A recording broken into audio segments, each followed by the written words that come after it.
Former Prime Minister Tony Abbott has called for ground troops to enter the battle against Islamic State in the Middle East. Speaking in London to Conservative MPs at the Margaret Thatcher lecture, Mr Abbott warned airstrikes don't go far enough in the battle against terrorism.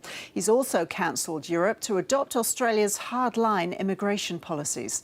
From Canberra, political reporter Matthew Doran. His popularity at home may have waned, but back in the land of his birth, Tony Abbott is among friends. Australia's loss is very much our gain tonight. And like any good friend, he has some helpful hints. Now, while Prime Minister, I was loath to give public advice to other countries whose situations are different. Target number one, Islamic State, and Mr Abbott's view that coalition airstrikes will only have a limited impact against the extremists. Because it can't be defeated without more effective local forces on the ground.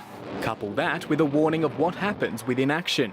Leaving anywhere, even Syria, to the collective determination of Russia, Iran and Daesh should be too horrible to contemplate. I don't know that Australia just wading in some sort of naive approach is going to add a lot to what's already the misery that's already going on there. Mr Abbott's advice is not just for the United Kingdom, but for all of Europe when it comes to welcoming the flood of asylum seekers fleeing the war-torn region. This wholesome instinct is leading much of Europe into catastrophic error. Despite no longer being Prime Minister, he remains the standard-bearer for the Coalition's policies to stop the boats and turn back asylum seekers.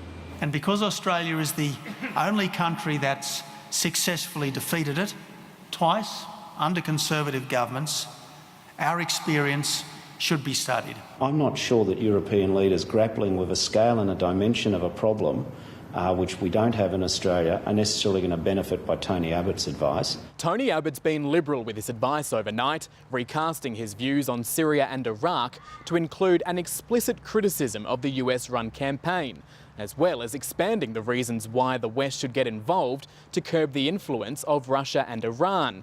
And he's also flagged the possibility of putting boots on the ground. We have no plans to change the nature of the deployment at the present time. Advice from the sidelines falling on deaf ears. Matthew Doran, ABC News, Canberra.